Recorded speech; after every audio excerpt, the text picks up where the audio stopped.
Olá, eu sou o Denis Espina, estou ao lado do Dineu de Paula para conversar a respeito da mediunidade numa série de vídeos que está disponível ali no nosso canal Espiritismo e Você.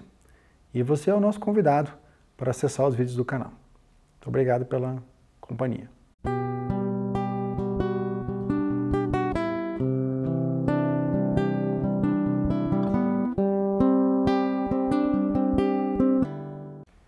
Dineu, queria saber de você o seguinte, a gente conversou no vídeo anterior a respeito dessa maleabilidade que teria o perispírito e a possibilidade do espírito desencarnado interferir na manipulação desses fluidos e interagir e modificar o perispírito e se manifestar como médium.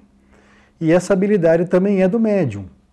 Se a gente pensar que o médium que está encarnado, está no corpo, também tem um perispírito possível de expandir, de se conectar aos espíritos que querem se comunicar com ele.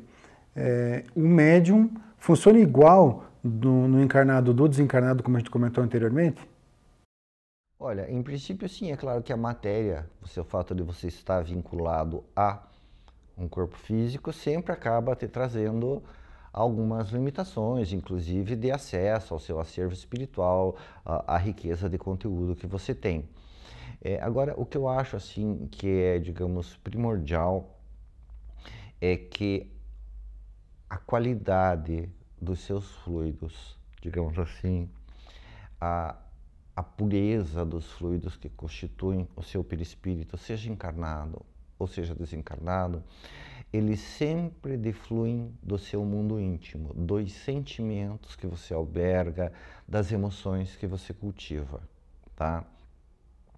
Então, para que o médium tenha um perispírito, digamos assim, mais sutil e que seja, digamos assim, talvez até mais útil aos mentores, que você atraia mentores, espíritos mais equilibrados para perto de você, é interessante que preste bastante atenção como é o seu mundo íntimo e o que você vive no dia a dia. E a respeito disso, existe uma questão que não é só do corpo espiritual, entende? Porque sempre através do corpo espiritual que se dá o vínculo mediúnico, tá? Mas ele, através do perispírito, mas o primeiro vínculo se dá pela mente, tá? E ele se processa pelo sistema nervoso do médium, tá? Então, quanto mais o sistema nervoso do médium, ele é naturalmente mais delicado, porque você tende a perceber impressões mais sutis que os outros não percebem, entende? A voz, ou a influência de alguém que já desencarnou, que não tem mais um corpo grosseiro, um corpo de carne. Agora, se você se habitua, se você vivencia muitas emoções fortes, então o negócio é assistir Vale Tudo, você gosta de filmes de violência, de terror, ou adora uma boa discussão, vive com os nervos à flor da pele, se você não se acalma, não se aquieta, não se recolhe, não ora, o seu sistema nervoso ele vai ficando embrutecido, tá? Daí você acaba sendo um mau médium, no sentido de que você só se torna apto a comunicações de espíritos mais grosseiros. Um bom espírito, para se utilizar de você, ele vai ter de fazer um esforço muito grande. Você é um instrumento de difícil utilização por quem não nutra esses sentimentos grosseiros. Ao passo que seu médium educa o seu íntimo, ele tem um sistema nervoso mais sensível. E daí, digamos assim, a utilidade dele para o plano espiritual, os espíritos que ele consegue registrar, né, sensações mais refinadas, tal, tudo isso torna um médium melhor. E se a gente pensar assim, né? Veja, que o perispírito, ele não é algo estático, ele é dinâmico. À medida que você vai pensando, interagindo com o mundo, ele vai captando e vai entrando em sintonia com a matéria mais sutil ou menos sutil disponível, né, no fluido universal. Então, um médium, por exemplo, que passa uma semana muito difícil, uma semana de muita irritabilidade, uma semana em que teve muitos percalços e acabou, de alguma forma, cultivando sentimentos muito ruins no decorrer da sua rotina diária, ele está, de certa forma, fazendo com que o seu perispírito esteja ali repleto de fluidos na qualidade inerente às experiências que ele vivenciou. Então, se passou a semana inteira irritado, passou a semana inteira brigando, discutindo e agressivo, naturalmente o seu perispírito está cheio de impregnações de fluidos inerentes a essa agressividade, a essa irritabilidade. Então, para ele, né, de alguma forma, se comunicar com um espírito superior, que quer dar uma comunicação mais sutil, né, de mais carinho, de mais afetividade, ele precisa se livrar dessa energia que está impregnada no seu perispírito, que ficou sendo impregnado durante a semana inteira. Então é como se a gente estivesse passando um café no filtro sujo, né? Aquela coisa de o espírito superior que vai conectar o perispírito dele ao seu, a gente tem uma diferença vibracional muito forte. A gente tem um espírito, né, que está ali com amorosidade, com carinho, com generosidade, num perispírito, numa faixa de vibração, para sintonizar num que passou a semana inteira agressivo, irritado, discutindo. Então há uma diferença de sintonia muito grande. Então é difícil esse processo. Então precisa de uma certa higiene perispiritual para que essa diferença vibracional seja mais compatível no processo de sintonia.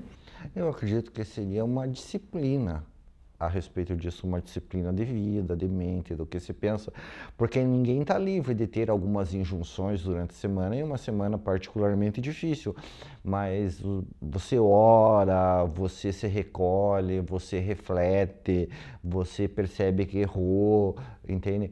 Porque se você for restringir muito isso, só vai poder ser médium quem for aquela pessoa 100%, entende? Só que espírito 100%, entende? Que não tem mais emoções flutuantes, que não tem mais pontos fracos, só encarna na Terra a título de exceção, para cumprir missão. Então você deve se esforçar para ser o melhor possível, mas não usar, digamos, ai, minha semana foi difícil, então eu não vou trabalhar, entende?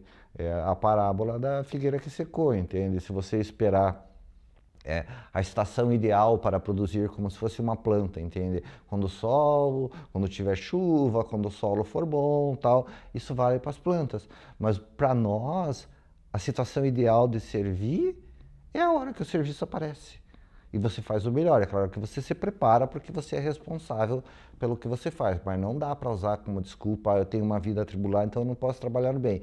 Eu vou trabalhando bem depois que eu me aposentar, depois que tudo tiver certo, os filhos criados, encrenca nenhuma em casa. Daí eu já vou estar com dor, daí eu também já não vou, porque eu já vou estar mais idoso, vou estar cheio de dor, dificuldade, mobilidade, daí eu não vou trabalhar para bem nunca. Tá? Vou estar sempre esperando a ocasião ideal.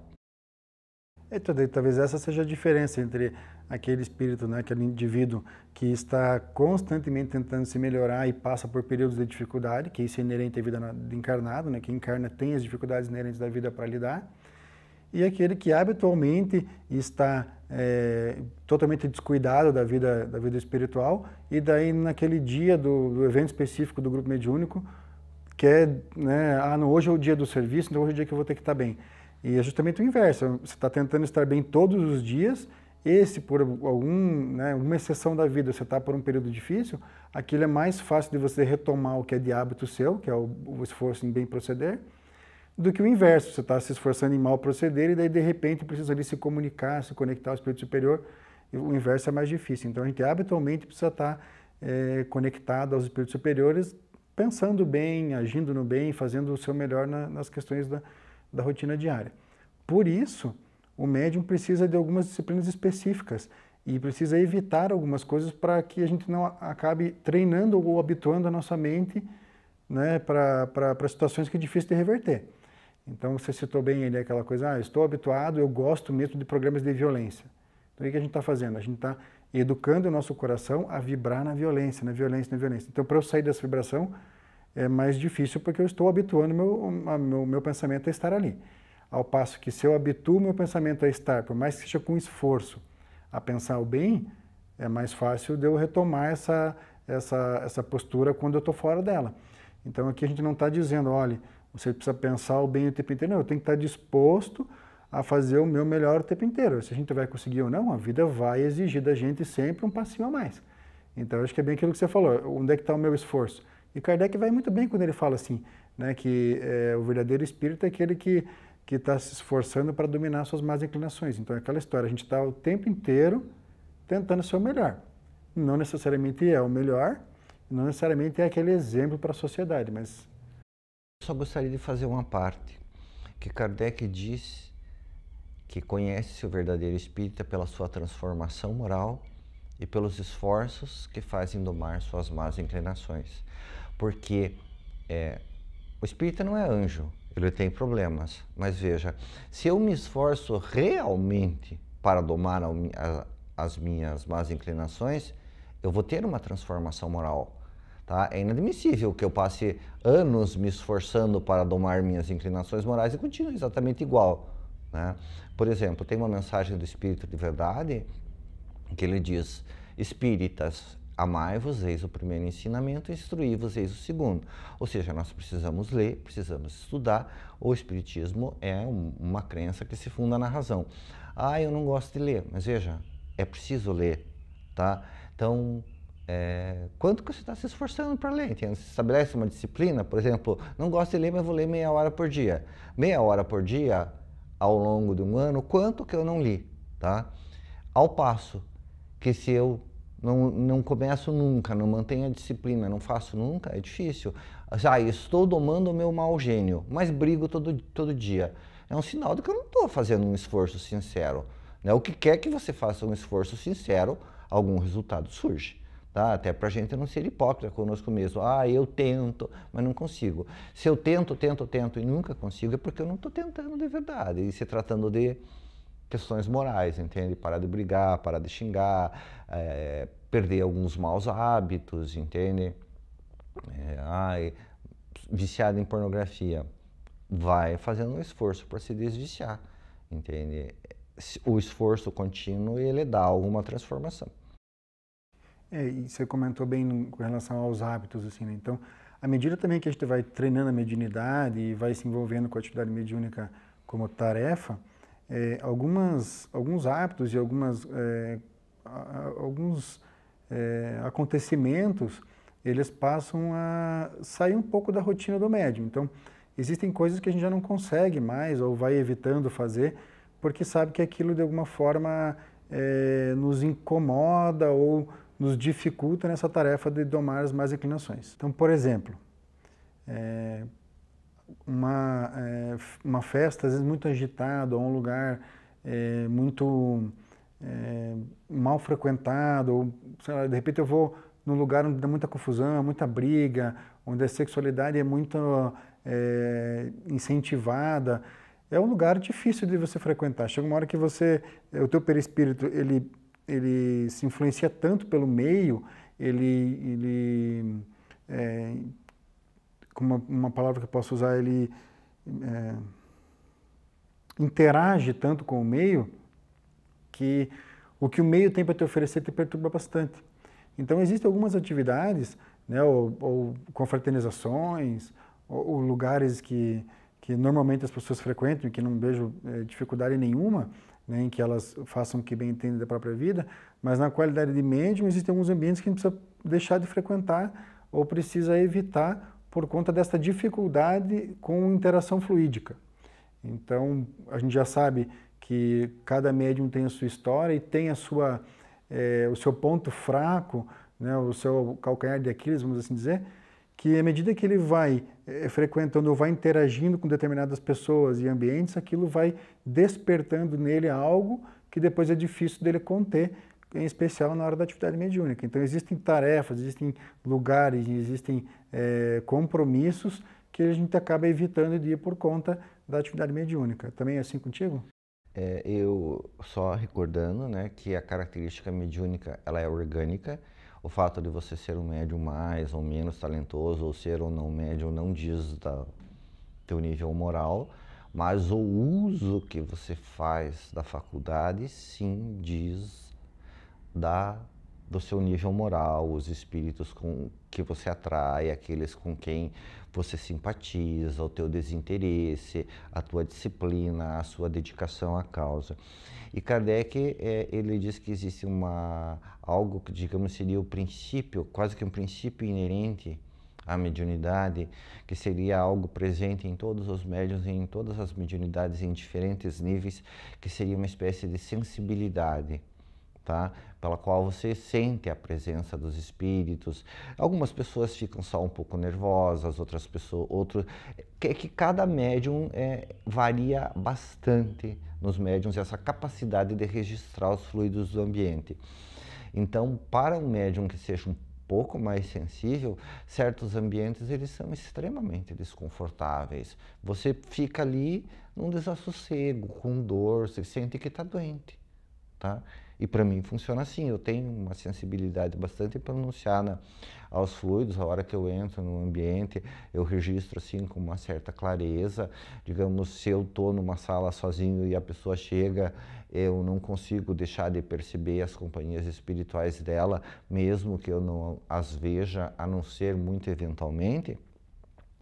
Mas esses ambientes, eles causam um mal-estar e eles acabam, digamos assim, nos impregnando. Queira ou não, você acaba vibrando um pouco naquela faixa ou tendo alguma dificuldade em ficar fora dela, demanda um certo esforço.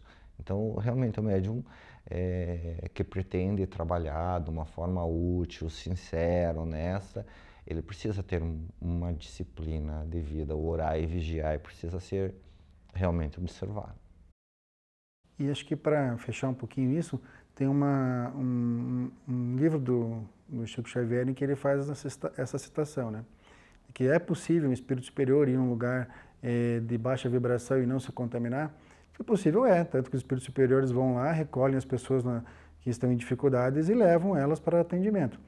Mas é muito difícil para quem tem ainda, né, um pezinho ainda no vício, que é o caso de muitos nós encarnados. Então, se a gente sabe que tem uma dificuldade qualquer, não tem por que ficar arriscando, ficar flertando com o perigo, se sabe que aquele ponto ali para você é um ponto de dificuldade. Então, enquanto não somos espíritos superiores, que temos a capacidade de entrar no pântano e não se sujar de lama, então que a gente evite adentrar ao pântano, porque tem consequências à medida que você entrou e se sujou, vai precisar se limpar de alguma forma. Tá. Lembrando que isso não é você se afastar de pessoas necessitadas, inclusive moralmente, de você auxiliar, mas de você não se habituar a determinados locais. E a respeito disso que você falou, tem um episódio bastante conhecido, do que o pai do Chico, quando ele tinha acho que 18 anos, levou ele num prostíbulo, tá? E daí o que aconteceu? O Chico organizou o evangelho. Quando o pai voltou, estavam o Chico e todas as prostitutas orando, acho que o rosário. Tá? Quantos jovens de 18 anos, se forem levados num prostíbulo, vão organizar uma noite de orações? Tá? Então, isso de você saber, digamos assim, onde o teu coração palpita e vigiar um pouco mais é muito importante. Isso aí. Então, eu peço para que você continue conosco, a gente vai encerrar essa conversa a respeito do perispírito, esse parênteses que a gente fez na conversa com mediunidade, e na sequência a gente vai voltar para os tipos de mediunidade falando da psicofonia. Então eu peço para que você continue conosco e nos prestigie acompanhando o nosso canal Espiritismo e Você. Nosso muito obrigado pela sua companhia.